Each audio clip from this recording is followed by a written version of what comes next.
시청자 여러분 안녕하십니까. 지금부터 전욱현의 안보정론을 시작하겠습니다.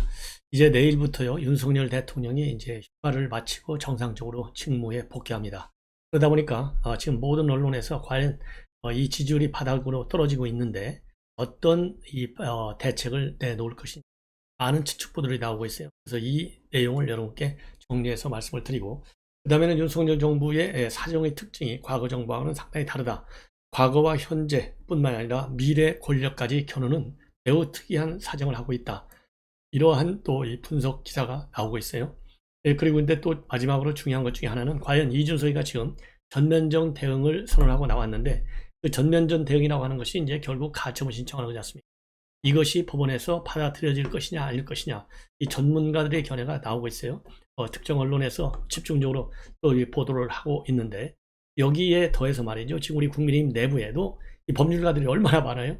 이분들이 내놓는 입장과 함께 제가 정리해 드리겠고, 특히 김소연 이 변호사, 본래 이준석이하고는 이 궁합이 안 맞으니까 당연히 이건 기각된다라고 얘기하죠. 그래서 김소연 변호사가 또 내놓은 얘기를, 논리를, 법리 해석을 여러분께 전해드리도록 하겠습니다.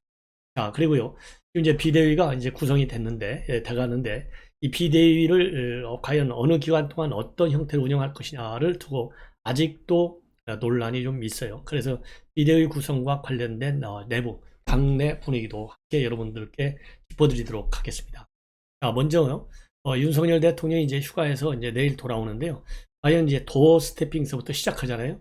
한동안에 우연히도 말이죠.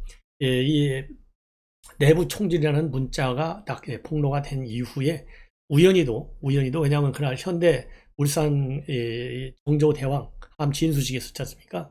그러다 보니까 사실상 이제 도어 스태핑이 건너뛰게 됐어요. 그러다가 이제 내일 처음으로 다시 재개되는데, 근데 지금 가장 민감한 시기에 또 도어 스태핑이 재개된단 말이에요. 그래서 내일 출근 일정에서 어떻게 나올 것이냐, 제가 보기에는 맨 먼저 나올 것이 비대위 어떻게 보느냐, 그 다음에는 지지율이 떨어졌는데 인사쇄신 할 거냐 말 거냐, 이런 것들이 가장 중요한 이슈가 아니겠습니까? 그 다음 중요하다 보면은 이제 8.15 광복절 특사 문제 정도가 되겠죠.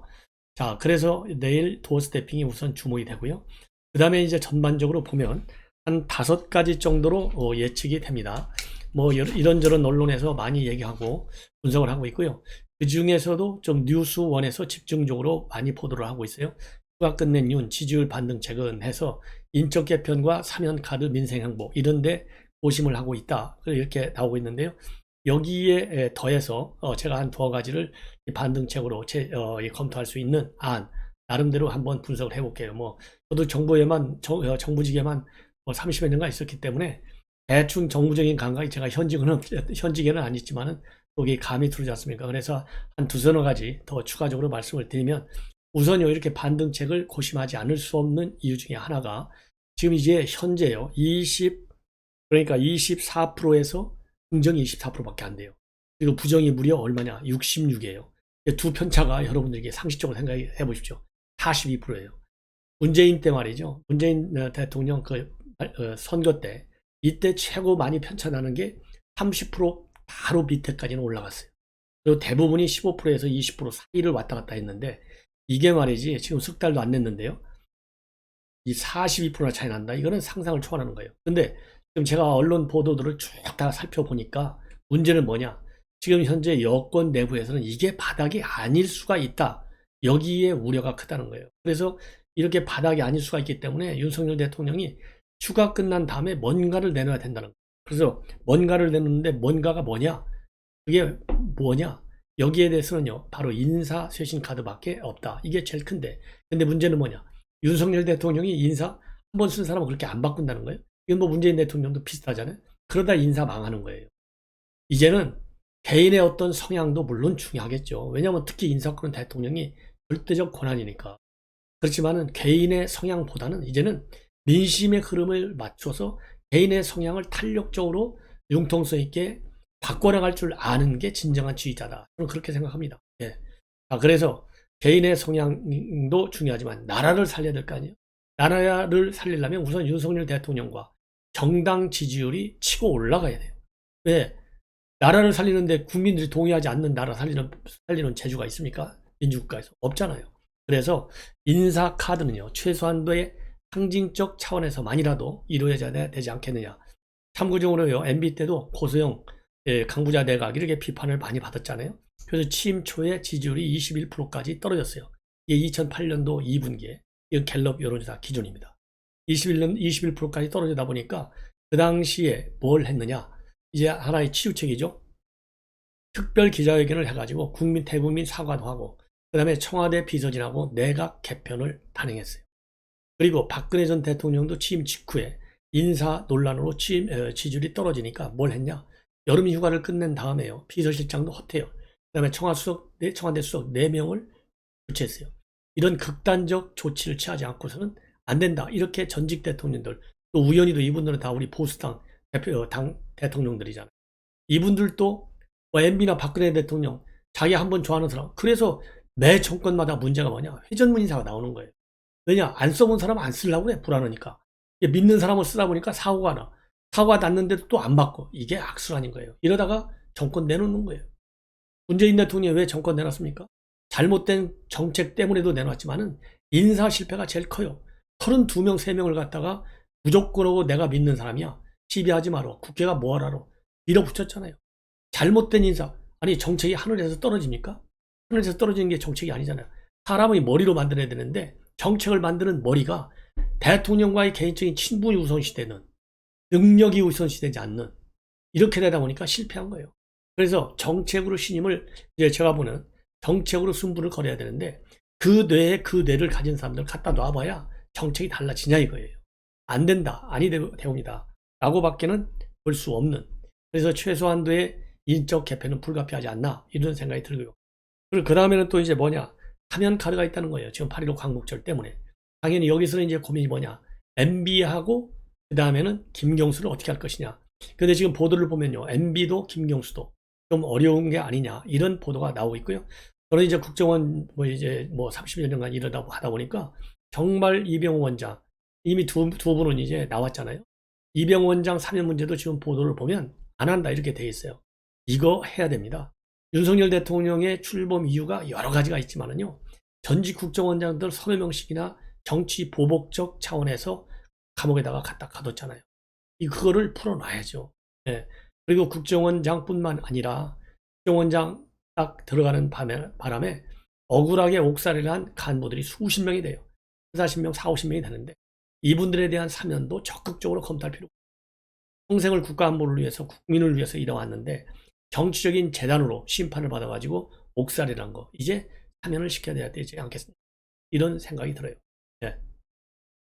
그 다음에 이제 8.15 사면이 있고, 그 다음에는 또 뭐가 있느냐, 민생 경제가 굉장히 크다 이거예요. 민생. 자, 그동안에 말이죠, 이 친기업 행보만 하다 보니까 이 친서민 행보가 조금 부각이 덜 된 측면이 있기 때문에 친서민 민생 경제 행보에 주력해서 지지율 회복에 긍정적으로 작용하도록 하는 것이 대통령이 할 일이 아니겠느냐, 이런 또 이 평가도 있습니다. 자, 그래서 말이죠, 지금 이제 3개 정도로 압축이 되어 있어요. 뉴스원을 비롯해서 일본 이제 언론을 보면 이렇게 되어 있는데, 자, 이게 이제 전반적으로 큰 틀에서의 뭐라 그럴까요? 대통령이 지금 이제 떨어지고 있는 이 지지율을 회복시키면서, 이 지지율을 회복한다는 얘기는요, 숫자 노름하겠다는 게 아니라 여러분들도 다 아시겠지만은 국민의 신뢰를 받겠다는 거예요. 왜냐하면 지지율이 어디서 나오니까 국민의 신뢰가 있느냐 없느냐 여기서 나오잖아요. 그래서 국민의 신뢰, 국민과의 어떤 정책, 인사 정책이 됐든 아니면 경제 외교 안보 정책이 됐든 사회 정책이 됐든 정책과의 공감대를 넓히는 작업이 필요하기 때문에 이 지지율을 의식하지 않을 수 없는 그런 상황이라고 저는 봅니다. 그래서 이러한 이제 반등 정책이 과연 어느 정도로 이렇게 속도감 있게 나올 수 있느냐, 이렇게 되는데, 이번 휴가 기간 중에 말이죠, 윤 대통령이 서초동 자택에 머물면서 많은 인사들을 만나서 이번에 이러한 위기 국면을 어떻게 해소될 건지 많이 연구를 했다고 그래요. 그래서 뭔가 그 연구한 결과가 정책으로 이제 나와야 되지 않겠느냐, 이렇게 생각이 들고요.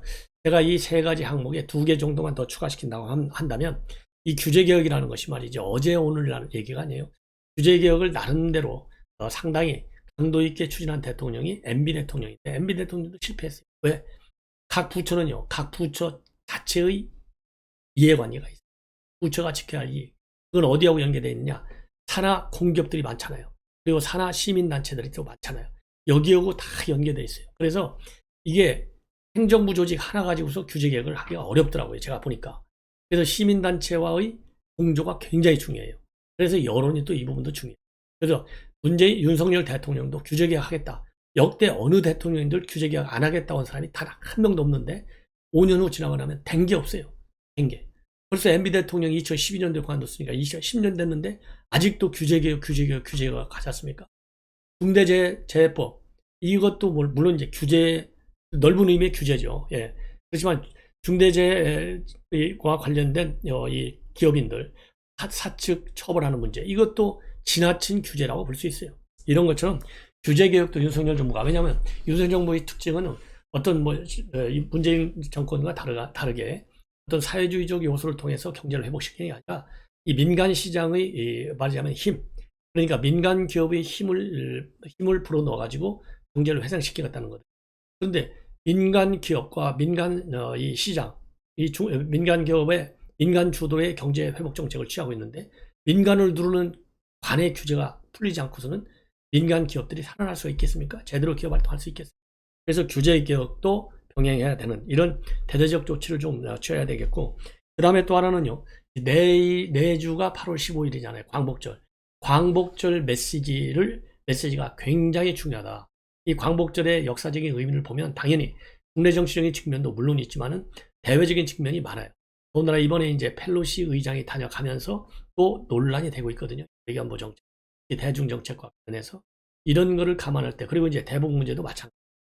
그래서 이 부분에 관해서도 이 정책적인 의미, 광복절이니까 당연히 한일 관계 굉장히 중요하죠. 더군다나 한일 관계가 지금 이 기시다 정권이 들어서 가지고 기시다는 본인이 합의를 해놓은 이 위안부 문제 합의서가 박근혜 때 이것이 문재인 정권에서 한순간에 무너졌잖아요.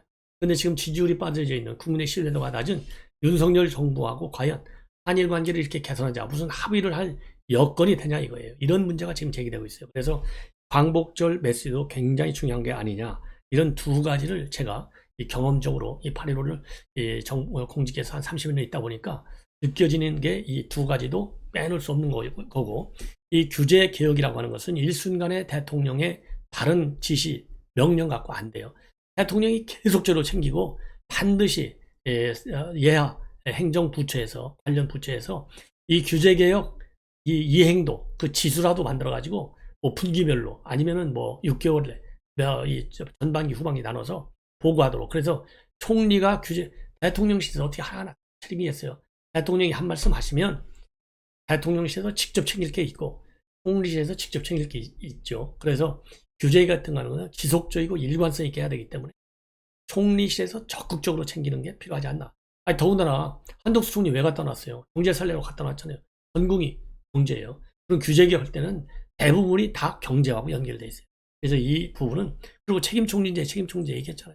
그럼 규제는 네가 책임지고 해라. 네가 책임 못 잡고 안 되면 너 자를게. 딱 이렇게 나가야 되지 않겠느냐 이런 생각이 듭니다. 자, 이번에는 말이죠. 이제 윤석열 정부 들어와서 지금 102일째 지금 돼요. 김호수 총장이 물러난 지 102일째 되는 날 오늘 16일 날 처음으로 검찰총장 후보 추천위원회를 연다고 합니다. 이 추천위원회에서 3명을 한동훈 장관한테 올리면 거기서 딱 1명을 찍어가지고 이제 대통령한테 올리는 게 되어 있는데요. 자, 지금 보도를 보면 뭐 예전이나 지금이나 큰 차이는 없는데 자, 우선적으로 고려되는 사람이 김옥원 서울고검장. 이 사람은 비윤이라고 되어 있고요. 그 다음에 이제 친윤그룹으로서는 뭐 대부분이 다 친윤이에요. 이두봉 대전고검장, 여환석 법무연수원장, 그 다음에 노정연 부산고검장, 그 다음에 직무대리인 이원석 대검차장. 이렇게 5명 정도가 유력하게 지금 거론되고 있는 것 같아요. 근데 제가 보기에 뭐 저는 법률 전문가도 아니고 또 이 검찰 내부 이 성향을 잘 모르기는 모르지만 보도의 흐름으로 보면 제일 유력한 사람들 3명을 꼽아라. 그러면은요, 이원석 대검차장, 그 다음에 이두봉 대전고검장, 그 다음에 노정연 부산고검장, 이렇게 한 3명 정도가 되지 않을까 싶어요. 뭐, 그냥 이거 기사 분석만 보면 그래요. 지금까지 몇 달째 나오는 거. 왜 그러느냐?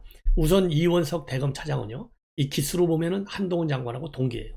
그런데다가 검찰의 모든 인사, 총장 직무 대행을 했잖아요. 그래서 현재 한동훈 장관이 끌고 있는 대검과 검찰과 관련된 업무를 갖다가 계속 해왔어요.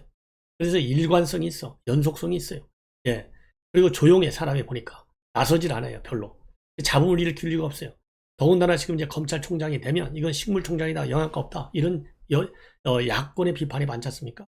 그리고 인사를 다 스킵했다. 그런데 이원석 차장이 되면 인사 전부 이원석 차장하고 상의했지 않습니까?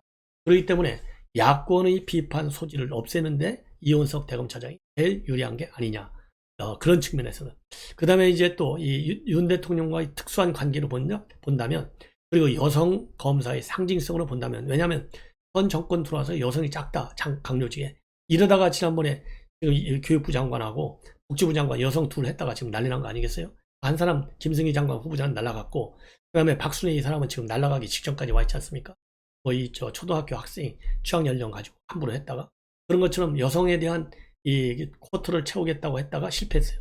그래서 여성 쿼터를 제대로 살려야 되는 거 아니냐? 그러면 노정현 부산고검장이 1순위를 거론된다 이거예요. 더군다나 특수한 인연이 있어. 카풀 멤버야 또. 그래서 이분이 한 거고, 그 다음에 이두봉 대전고검장은 왜 유력하느냐? 바로 친윤의 대표적인 인사 중에 하나이고요. 또 월성원전 수사 같은 데서 호흡을 아주 강하게 맺은 인연이 있어요. 그리고 서울중앙지검에서 또 직접 이두봉 대전고검장은 윤석열 총장을 또 모신 적이 있어요. 이러한 업무관계와 친소관계. 왜냐하면 친소관계가 결국 업무관계가 되고, 업무관계가 친소관계가 돼요. 일 못하는 사람을 신임 주고 친하게 지낼 수 있어요. 그리고 친하게 지는데 일도 못하는 사람, 일 잘하면 또 더 친해지잖아요. 그래서 일과 이 개인적인 어떤 퍼스널리티, 이 두 가지를 놓고 보면 이 세 명 정도가 유력한 후보가 되지 않겠냐. 이거는 저의 그냥 판단입니다. 그냥 뭐 너무 심각하게 생각하지 마. 그 다음에 지금 또 하나 이제 문제가 뭐냐면 이 정도로 하고요. 그 다음에는 이제 비대위와 관련돼서 지금 제가 보기에는 이준석이가 지금 어제 오늘 조용해요. 이준석이만 조용한 게 아니라 이해관들도 조용해. 이게 뭘 의미하느냐? 이걸 제가 어젯밤에도 말씀을 드렸는데, 어제도 이게 정말 강력한 투쟁 정책을 정말 저 골방에서 열심히 논의하기 위해서 조용한 건지, 열심히 죽어라고 노력을 해보긴 해봤는데 지금 돌아가는 흐름을 보니까 이건 아니다. 그래서 다른 이 플랜 B를 검토하고 있는 건지 알아먹을 수가 없겠지만, 저는 이준석이가 정신을 제대로 차렸다면, 이준석이가 왜 어떻든지 간에 여당에 들어왔습니까? 당 대표를. 그리고 어쨌든지 간에 지방선거하고 대선하고 뭐 일부 돌출 행동을 많이 하고 안 하고 한 건 사실이지만, 그래도 나름대로는 왜 뛰었겠습니까? 정권을 교체하려고 뛰었잖아. 정권 교체가 끝이냐? 아니다. 정권 성공시키는 것이 그게 최종적인 목표가 아니겠어요? 더군다나 당 대표까지 한 사람인데, 그래서 백의종군 하면서 이런 정권 교체의 의미, 실질적 의미는 성공으로 이어지는 거거든요. 그래서 그러려면 내가 뭐라도 해야 2년 후 총선, 아니면 그 다음 또 총선과 대선. 왜냐면 내가 누차 얘기지만요, 이 사람은 이제 37밖에 안 돼요. 30년, 40년을 정치할 수 있어요. 이거는 제가 우리 국민들, 시청자 여러분들하고 한번 내기해도 좋아요. 이 사람이 뭐 중간에 공부를 가죠. 공부를 간다고 정치 완전히 떠나는 겁니까? 교수 되려고 합니까? 그리고 지금 정치판에 한 번도 안 들은 사람들이, 교수들이, 권력을 노리는 교수들이 얼마나 많아요? 대한민국만큼 교수가 말이죠. 이 권력에 대한 욕심이 많은 교수 지인도, 교수 군도, 그룹도 많잖아요. 그러니까 이럴 정도의 대한민국 국민들이 이 정도로 권력에 굉장히 권력 지향성이 강해요. 그렇기 때문에 이준석이가 공부를 간다. 그래도 정치는 계속한다. 따라서 지금 강공으로다가 승질을 한번 내봤어요. 나 못 참겠어. 그래갖고 승질을 한번 냈어. 내고 보니까는 이게 안 돼. 그래서 지금 플랜 B로 돌아가는 게 아니겠느냐. 이렇게 전망할 수도 있는 대목인데, 자, 문제는 지금 뭐냐. 지금 오늘 처음으로 이게 나왔는데요. 지금 현재요, 집단 소송을 이해관들이 하고 있어요. 신인규가 대표가 돼가지고 김웅하고 국바세 하는데, 국바세에서 이제 내일 토론회를 열 예정으로 있다고 합니다. 근데 이제 국바사가요, 지금 뜻대로 잘 안 되고 있는 것 같아요. 뭐냐? 신인규 상근 국민의힘 대변인이 밝힌 바에 의하면 내일 10시에는 지금 하는데, 그래서 이제 인원은 많아요. 지금 단톡방에 들어온 인원은 한 2,400명이 이제 단톡방에 들어와 있고, 그 다음에 이 앞으로 들어올 사람들 총 이게 한 뭐 5,000명이 넘는 것으로 그렇게 예상이 된다고 하는데, 문제는 바로 뭐냐? 문제는 5,300명 정도. 그러니까 당원 이 국바세에 참여하겠다라고 신청한 사람은 5,300. 채팅방에 들어온 사람은 오늘 오전까지 오전 10시까지 해서 2,400명. 그리고 책임 당원으로서 집단 소송에 참여하겠다라고 하는 사람은 400명이에요. 그런데 이게 집단 소송을 하려면요. 문제는 뭐냐? 1,000명 이상이 돼야 집단 소송 절차에 착수할 수 있다고 합니다. 그러니까 그래서 본래요. 오늘 자정까지 신청을 마감하려 했는데 이게 뜻대로 안 돼. 안 되기 때문에 내일까지로 지금 연기를 해놨다고. 내일 저녁까지. 그것도 이걸 보면 말이죠. 이걸 보면 이 집단 소송의 차질이 빚어질 수도 있다. 안 될 수도 있는 거예요. 그래서 여론의 질타. 다른 한편으로는 집단 소송 인원 수가 부족한 점. 이런 점으로 보면 플랜 B로 바꾸어지는 것이 아니겠느냐. 이런 지금 판단이 가능한 그렇게 상황이 된다. 자, 그러면은 또 왜 그러느냐. 이게 가처분 신청이 이준석이가 그리고 이해관들이 집단 소송 이런 거에 대해서 멈칫할 수밖에 없는 게요. 가처분 신청이 인용될 것이냐, 안 될 것이냐. 여기에 대한 전문가들의 의견도 갈려요. 가처분 신청에 기각이 되도록 하기 위해서 비대위에서 당헌 당규를 바꾸는 거예요. 근데 지금 이제 문제는 뭐냐. 절차적 하자를 굉장히 중시하는데 이준석 쪽에서. 왜냐하면 지금 사퇴한 사람들도 그 비대위 소집하는 상임 전국의 그 다음에 전국의 안건을 의결했잖아요. 그러니까 배재현 의원하고 그 다음에 배지현 의원하고 또 누구죠? 윤영석이 이런 사람들이 사퇴하겠다라고 밝히고 뭘 했느냐? 투표를 참여했어요. 이게 바로 절차적 하자가 되고 절차적 민주주의에 반한다. 이렇게 되어 있거든요. 자, 그래서 이 가처분 신청이 인용될 수 있다. 추진을 하고 있는데 바로 이런 점 때문에 어떻게 됐든지 간에 정치인은 지금 홍준표도 마찬가지죠. 선언하면 그게 사퇴가 돼. 이게 이제 이준석이랑 같은 의견이에요. 자, 그런데 아니야. 사퇴라고 하는 것은 반드시 문서가 있어야 돼. 이렇게 나오면은 이 사람들이 의견한 게 절차적 민주주의에 반하지 않아요. 자, 그래서 이 당헌까지도 지금 다 바꾸는 거예요. 그런 이 가처분 신청 우려 때문에. 그래서 이게 가처분 신청이 인용이 안 될 수도 있다는 겁니다. 예, 그런 우려가 있어요. 자, 그러면은 지금 현재 이 전문가들의 의견에서 이현 한변의 부회장이에요. 이현. 그러니까 전에 법률구조 본부의 이사장까지 한 분인데 이현. 이분은요. 이 정당에 관해서는 재판부가 사법적 판단을 자제하는 게 일반적인 원칙인데 중요한 것은 바로 피보전 권리라고 하는 겁니다. 피보전 권리는 뭐냐? 통상적으로 현존하는 관계에서 법률적인 다툼이 존재할 때 이 피보전 권리, 그 다음에 하나는 보전의 필요성, 즉 이 권리자가 현저하게 손해를 입거나 아니면 급박한 위험을 막기 위해서 필요한 경우 이 보전의 필요성과 피보전 권리 이 두 개 때문에 지금 이제 가처분 신청을 하는 건데 가장 중요한 것이 피보전 권리라는 겁니다. 그래서 이 절차적인 위법성이 있으면은 이거는 인용하는 경우가 있다. 그래서 이현 변호사는 인용 쪽으로 이 의견을 밝히고 있어요. 자, 그리고 또 보전의 필요성은 지금 가처분 신청을 받아주지 않으면 급박한 상황을 피할 수 없고 확정 판결 이후는 무의미해지는 거. 예를 들어서 당 대표 자리 딸려서 나가는 거잖아요. 자, 이래서 이 이현 같은 경우에는요 가능성이 있는 걸로 그렇게 평가를 하고 있는데 그리고 이제 최재형도 마찬가지입니다. 최재형 의원 고법 부장판사 그다음에 사법연수원장 출신인데요. 최고위원 3명이 사퇴한 것은 보궐이 가능한 만큼 비상한 상황은 아니다. 최고위원 3명이 사퇴를 해서 이게 비상 상황이라는 거예요. 보궐선거면 되잖아. 이렇게 주장하고 있어요. 그래서 인용. 김기현은 뭐라고 하느냐. 당내 법률가도 많고 다 판단했다. 그러니까 김기현은 이거 기각된다. 그리고 홍준표도 뭐냐. 홍준표도 기각된다. 이렇게 지금 얘기하고 있잖아요. 그런 것처럼 지금 전문가들의 의견은 좀씩 달라지고 있어요. 그런데 이제 또 이 한변 부회장인 이현 이 변호사는 뭐냐면 YS 시절에 말이죠. 법원에서 절차적 위법성이 크다. 이렇게 인용하기도 했는데 다만 정당의 자율성을 침해해서 안 되기 때문에 사법부 판단이 자제할 수 있다. 그러니까 어떻게 보면 이현 변호사는 이 인용 쪽으로 줄면서도 아니야. 그래도 혹시 기각될 수도 있어. 이러한 의견을 지금 내놓고 있어요.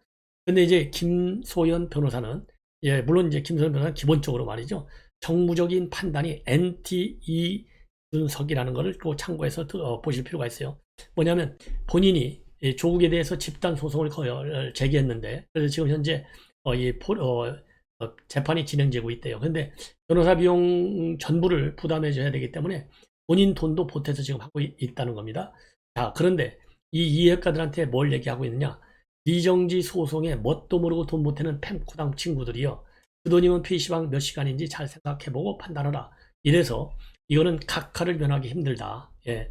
예, 그러니까 무슨 가처분 신청을 할지는 모르지만은 각하를 면하기 힘들고 당사자 적격 문제서부터 소송 요건 검토를 잘 해봐라. 이렇게 얘기하고 있어요. 그래서 요지가 그러면 소송 요건 검토를 비롯해서 참고할 만한 사항을요.